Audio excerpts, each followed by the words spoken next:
Halo, apa kabar para sahabat yang sangat saya hargai ya, yang tetap setia di channel saya. Bertemu kembali dengan saya Matias Putra. Jadi hari ini saya akan bercerita tentang sesuatu yang sangat menarik untuk kita renungkan ya. Dan teman-teman, sebelumnya saya ingin menyapa sahabat-sahabat saya yang ada di Indonesia, di Malaysia, di Brunei, di Singapura, Hong Kong, Korea Selatan, Jerman, kadang ada Rusia, saya lihat, kemudian dari Amerika. Jadi saya berterima kasih sama Anda tetap setia di channel saya ini. Dan bagi Anda yang pertama kali hadir ya untuk mendengar wisdom setiap minggu jam 10 pagi muncul, teman-teman boleh subscribe ya. Kalau bermanfaat silakan di share. Dan ingat saja, prinsip ini saya hanya menyampaikan sebuah wisdom saja ya. Jadi ya tentu kalau Anda setuju dan tidak setuju itu sah-sah saja begitu ya. Ini hanya pandangan wisdom dari saya saja. Oke ya. Jadi oke, teman-teman, sebelum kita melanjutkan cerita ini yang akan kita pikirkan bersama, mari kita saksikan video berikut ini. Itu sang pendakwa. Apa yang dia lakukan di sini? Kenapa ia berani menunjukkan dirinya di hadapan Tuhan?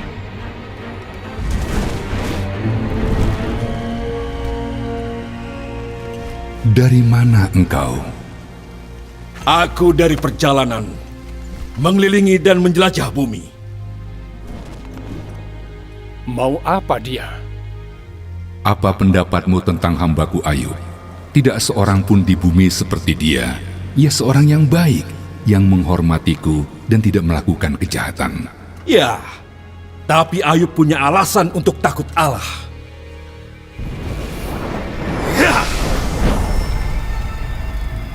Kau selalu melindungi dia, keluarganya, dan kekayaannya. Kau membuat semua yang dia lakukan berhasil. Lihat betapa kayanya dia, tapi coba ambillah semua yang dia punya. Ia akan mengutuk engkau di hadapanmu. Kau boleh mengujinya. Lakukan apapun terhadap semua yang ia miliki, tapi jangan melukainya. Apa ini? Apa yang sedang terjadi? Pembulumu sedang membajak dan keledai-keledai sedang makan. Para pencuri menyerang dan mencuri mereka.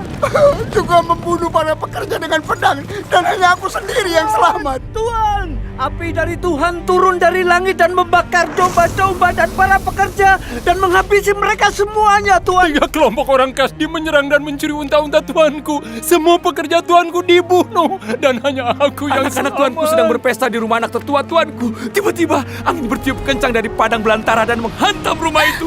Rumah itu roboh. Semua anak Tuanku meninggal. Hanya aku yang selamat untuk memberitahu Tuanku.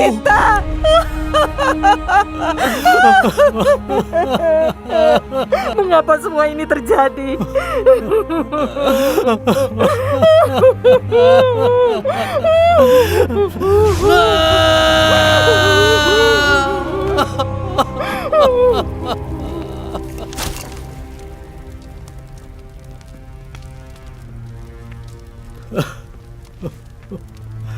Tuhanlah yang memberi, dan Tuhanlah yang mengambil. Terpujilah nama Tuhan. Seharusnya dia marah pada Tuhan atas apa yang terjadi, tapi dia malah memujinya.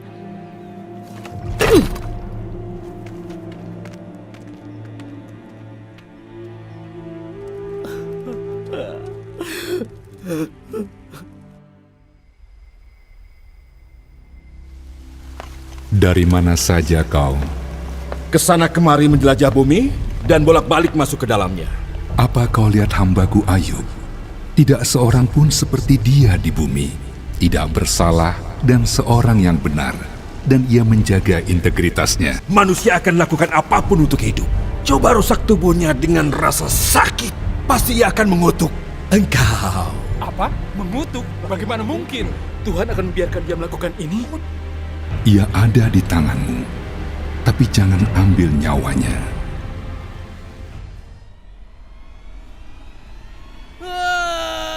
Aduh, apa itu? Apa yang terjadi? Tuanku Ayub, apa yang terjadi? Ada apa? Apa yang terjadi? Apa?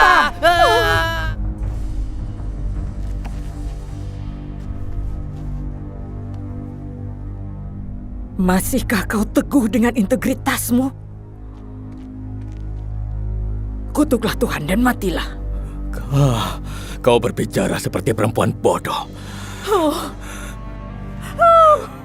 Apakah kita hanya menerima yang baik dari Tuhan dan tidak menerima yang buruk?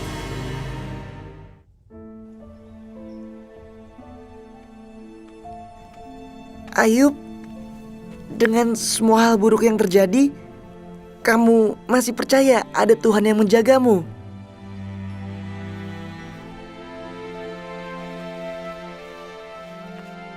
Aku harap kata-kataku dapat ditulis atau dipahat di sebuah batu. Karena aku tahu penebusku hidup dan ia akan ada sampai akhir dunia ini. Tubuhku akan hancur, tapi setelah ini aku akan melihat Tuhan. Iya, aku akan melihatnya dengan mataku. Oke, teman-teman sudah saksikan video ini? Kira-kira apa yang teman-teman dapatkan dari cerita ini? Ya, ini menarik ya, teman-teman ya. Oke, saya akan mengungkapkan untuk membantu teman memahami video ini. Jadi begini teman-teman. Jadi video ini bercerita tentang ada seorang yang di zaman dahulu kala ya, bernama Ayub. Oke, dan ini adalah sebuah sejarah dan banyak diketahui tentunya oleh karena banyak orang bernama Ayub juga kan hari ini memakai nama beliau ini ya. Oke, nah siapakah dan apa ceritanya kehidupan Ayub ini ya? Jadi cerita Ayub ini adalah dia dikatakan di zamannya dia adalah seorang yang soleh atau saleh ya. Jadi kesalehannya itu bukan dia ngaku-ngaku sendiri teman-teman. Ini menarik ya. Siapa yang memberi dan memuji dia dan memberikan dia seorang yang saleh itu adalah pencipta alam semesta. Jadi Tuhan itu sendiri ya yang memberitahukan bahwa Ayub adalah seorang yang saleh dan jujur ya kalau kita lihat video tadi ya teman-teman. Jadi bukan orang lainnya atau bagi dia sendiri sih ngaku ya, dan kita lihat sangat berbeda dengan kehidupan sekarang ya. Banyak orang sudah jelas-jelas ya perkataannya, perbuatannya itu salah, tapi merasa dirinya saleh gitu, soleh. Ini yang terbalik ya. Nah, kalau Ayub itu dia selalu merasa dirinya malah bersalah begitu. Kenapa? Kita lihat dari mana ya. Kita lihat dari setiap hari, setiap bangun pagi ya dia memberi korban bakaran untuk naikin kepada Tuhan. Itu tujuannya adalah untuk minta pengampunan atas dosa-dosa yang mungkin menurut dia itu secara tidak sengaja dia lakukan di hadapan Tuhan. Dan mungkin juga anak-anaknya melakukan kesalahan di luar dalam kehidupannya. Ya, mungkin istrinya. Ya, dan dia di zaman itu dia bukan orang sembarangan. Di zaman dia dikatakan dia adalah orang yang sangat kaya raya di saat itu. Ya, zaman dulu kan ukuran kekayaannya adalah punya banyak karyawan, kayak sekarang budak atau binatangnya yang banyak. Ya, dan juga pertanda kalau anaknya banyak. Nah, itu juga pertanda sebuah berkat atau rezeki dari Tuhan ya. Maka itu sebabnya cerita tadi mengatakan bahwa suatu hari si iblis dan setan ini bertemu dengan Tuhan. Ya kan? Nah, Tuhan ngomong. Tuhan tanya ini setan, kau dari mana kau ini katanya kan? Lalu iblis mengatakan, saya keliling dunia katanya. Lalu Tuhan juga tanya sama si iblis ini. Kamu lihat enggak hambaku si Ayub itu? Ya, orang yang sangat soleh, sangat saleh, ya. Dan dia sangat jujur. Iblis ngomong, ya bisa aja semua jujur, oleh karena apa? Engkau tidak pernah menjamah dia, tidak pernah ganggu dia, engkau terus memberi berkah, memberi rezeki kepada dia. Ya, engkau memagari dia, engkau melindungi dia, ya wajar dia bilang dia itu setia sama engkau. Ya, coba ya kan, nah, kata si iblis ini kan, nggak mau kalah. Coba kalau kehidupan apa yang dia miliki engkau ambil, kita mau lihat apakah dia masih tetap setia sama engkau, kata si setan ini ya. Luar biasa. Nah, Tuhan ditantang begitu, ya kan? Tuhan mengatakan, oke, Kalau kita mau buktikan kayak pertaruhan begitu ya, oke, silakan engkau datangin dia, engkau ambil semua apa yang dia miliki. Kita mau lihat apakah dia masih tetap setia sama saya, kata Tuhan ya. Intinya begitu. Asal dia bilang ya, semua barang dia, harta kepunyaannya ya, boleh kau ambil, tapi jangan sampai engkau membunuh dia. Nah, intinya begitu deh. Nyawanya sayangilah gitu dia ya. Nah, semua boleh diambil. Oke. Setan mengatakan baik, kita buktikan. Oke ya. Lalu apa yang terjadi? Setan datang. Dalam sekejap teman-teman, satu hari Ayub mendapatkan satu kabar, di mana mendapat kabar pertama, dia punya itu ternak dia, ya, ternak dia, ya, semua ternak harta dia itu diambil, diserang oleh musuh mendadak, ya, diambil, dan karyawan-karyawannya atau budaknya itu yang pekerja-pekerja dibunuh, tinggal satu karyawan yang melarikan diri hingga lapor kepada Ayub. Nah, kita lihat ya. Baru lapornya belum tuntas, lari lagi dari pihak lain, ya, juga orang dia tentunya juga melaporkan ada lagi ladang dan binatang-binatang yang lain, ya, yang katanya itu turun api dari langit, nyambat dari mana, ya kan, ya, bukan berarti semata-mata turun dari langit, tapi bisa jadi itu menyambat dari mana. Tapi yang jelas itu siapa? Itu setan ya, sedang mengerjain ya. Setan ya, bisa saja ya, saya tidak tahu, bisa jadi setan datangkan api dari langit juga ya kan. Jadi kita tidak tahu cerita pasti kejadiannya di mana, tapi ini sebuah laporan ya. Nah, lalu teman-teman, berarti ini ya sudah jatuh ditimpa tangga lagi gitu ya. Apa ini? Sudah jatuh ditimpa tangga, gempa lagi atau apalah ya, pokoknya bertubi-tubi. Nah, lalu apalagi tidak hanya di situ, hal yang diantar paling berat, datang lagi satu ya karyawan pegawai datang berlari-lari lomba kasih tahu. Dia bilang, Tuan, karena anaknya itu dia memiliki anaknya 10 ya, 7 laki-laki 3 perempuan, dan mereka biasanya giliran buat pesta kayak kita mungkin ya arisan lah, hari ini pesta di tempat kamu sampai hari besok di tempat saya. Nah, juga memberi laporan, dia bilang, Tuan, ini berita yang sangat sulit saya sampaikan, tapi saya harus sampaikan. Kenapa? Oleh karena tadi di mana itu pesta anak-anak Tuhan dalam 10 itu, ya. Ketika dalam lagi pesta terjadi angin ribut dan lain sebagainya, rumah itu roboh dan menimpa dan tidak ada satupun anakmu itu yang hidup. Teman-teman, kalau teman-teman menerima berita seperti itu, apa yang teman-teman pikirkan dan bagaimana reaksi teman-teman? Ya, kita berpikir nggak?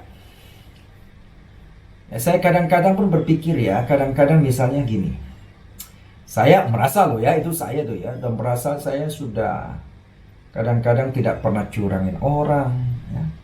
Kita tidak berusaha, tidak mau merugikan orang, tapi kadang-kadang orang pertama kadang orang bisa memfitnah kita udah sakit hati itu. Ya, itu belum barang kita diambil loh, ya. Nah, terus kadang-kadang saya juga merasa ketika kadang-kadang situasi sulit seperti ini ya, saya merasa saya sudah berbuat baik kok. Lalu kenapa saya masih mengalami kesulitan yang tiada hentinya misalnya? Ya? Sebenarnya Tuhan itu ada apa enggak sih gitu? Atau Tuhan itu sebenarnya adil apa enggak sih sama saya gitu? Sedangkan sambil sisi lain orangnya hidupnya dalam kecurangan ya. Di dalam yang seenaknya lah gitu loh terhadap orang lain atau apa ya kan, tapi kok hidup dia baik-baik saja gitu loh, lebih baik dari saya gitu. Nah, kadang-kadang ada ujungnya ada muncul sepertinya ingin marah kepada siapa? Ya marah kepada Tuhan sebetulnya. Itu baru begini loh ya. Lalu kita lihat Ayub.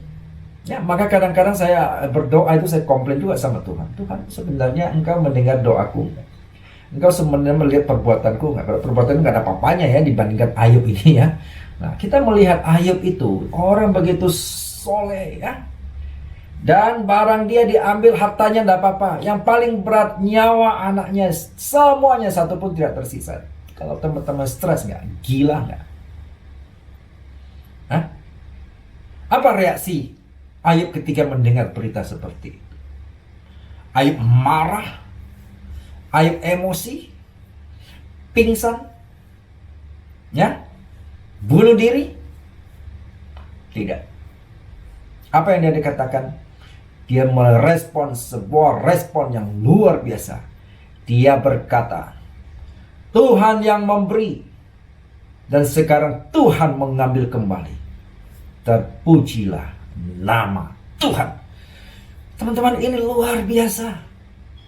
Ya, Ayub betul-betul memiliki sebuah kesadaran ilahi yang sangat luar. Itu sebabnya Tuhan mengatakan dalam perkataan Ayub itu, dia sama sekali tidak berdosa. Ya, betul-betul pikiran betul-betul. Waduh. Coba teman-teman alami ya. Harta ambil teman-teman mungkin masih kuat dong. Anak-anak diambil teman-teman kuat gak? Ya, kecuali teman-teman gak sayang sama anakmu. Dan dikatakan anak dia itu ganteng-ganteng dan cantik-cantik loh. Dan baik-baik pasti tentunya. Ya, 10-10-nya itu habis loh dalam sekejap. Ya, kita kalau nggak gila, nggak bunuh diri, waduh, itu pun udah sulit hidup itu rasanya. Benar nggak? Di dalam kehidupan sekarang kondisi seperti ini banyak orang stres. Hanya karena apa? Hanya karena mungkin pekerjaan. Ya, belum nyawa keluarga kita mungkin ya. Ada 1-2 mungkin. Ya, tapi tidak seluruhnya, tidak sampai kepada harta kita. Ya, yang kita perjuangkan ya, begitu ini ya. Begitu banyak tahu-tahu hilang dalam sekejap. Keluarga, nyawa, anak-anak kita sayang. Kadang-kadang kan kalau kita yang mati mungkin tidak apa-apa. Bagi istri kita yang mati, mungkin ada orang merasa, aduh bersyukur kali. Sorry. Ya. Nah, tapi kalau anak-anak, ya, itu orang tua pasti merasa itu lebih bagus kita yang mati daripada anak yang mati, bukan? Tetapi Ayub 10-10-nya. Dan dalam kondisi seperti itu, dia bisa berkata, terpujilah nama Tuhan. Ya, Dia yang memberi, Dia mengambil. Kita melihat sungguh Ayub mengalami kesadaran rohani yang luar biasa. Dan dia tidak merasa apa yang dia dapatkan selama ini hartanya itu adalah miliknya. Dia anggap itu adalah seperti titipan dari Sang Pencipta. Ini luar biasa bukan teman-teman? Ya. Dan belum lagi loh teman-teman, saya iblis tidak sampai di situ loh mempermainkan dia, ya. Iblis merasa dia masih kuat, apa? Iblis kasih serang penyakit ya, namanya penyakit sampar itu apa itu penyakit sampar? Kalau sekarang itu mungkin kayak kalau sekarang virus kan nggak muncul, itu virus dia itu menghanguskan ya, itu kayak bisul-bisul kadang pecah dan gatal-gatal ya, itu mau tidur nggak bisa, mau duduk nggak bisa, seluruh badan sampai kayak ya, kayak tadi yang kita lihat video itu ya. Bisul-bisul dan pecah dan gatal sampai karena dia bilang ya, kalau kita baca ceritanya dia duduk di perapian itu supaya apa? Panas untuk ini buat ini. Nah, apalagi dalam kondisi seperti itu, orang yang paling dekat sama dia, istrinya, datang sama dia. Ngomong apa? Istrinya bilang, "Hei, Yub, kamu begitu suci hidup, kamu begitu saleh terhadap alammu, terhadap Tuhan yang kamu percaya. Tapi kamu ini sekarang kayak lu dikerjain kayak begini, masih mau kamu tetap setia sama Tuhanmu maksudnya, Udahlah," dia bilang, ya kan, tinggalkan itu Tuhanmu, itu omong kosong katanya. Ya. Lalu apa jawaban Ayub? Ayub mengatakan, oh iya benar juga, saya selama ini hidup udah cukup ini kok, udah berusaha tidak berbuat dosa. Kok Tuhan menghargai saya cara begini? Ayub, enggak. Ya, kalau kita baca ceritanya, Ayub marah sama istri, dia bilang, "Hei, kamu orang wanita gila," katanya. Masakan kita hanya mau terima yang baik-baik saja dari Tuhan katanya. Lalu yang buruk kita nggak mau terima. Ini statement yang sangat luar biasa. 2 statement ini dari Ayub itu perlu kita renungkan bersama dalam kondisi seperti ini sekarang. Ya, jadi ini mengajarkan kita jangan kita kondisi sulit lalu kita mengeluh. Hanya mau terima hal-hal yang baik dari Tuhan. Ya, jadi kita bersyukur kalau kita jatuh dalam pencobaan itu sebenarnya datang dari setan itu. Itu tujuannya adalah supaya kita menyangkal Tuhan. Ya kan? Dalam situasi sekarang teman-teman mungkin ada banyak orang berkata, di mana Tuhanmu? Ya, di mana kita percaya Tuhan itu yang hidup? Nyatanya hidup kita sekarang susah. Kondisi ini nggak tahu sampai kapan. Benar nggak? Tetapi Ayub tidak. Ayub sungguh luar biasa. Ini yang perlu kita pelajari. Pertama dia bilang, ya, Kalau teman-teman merasa apa yang kita miliki selama ini hilang, anggaplah ya, itu ada titipan Tuhan. Tuhan mau ambil kembali, biarkan saja. Sekalipun setan yang datang untuk menguji kita sebetulnya, ya.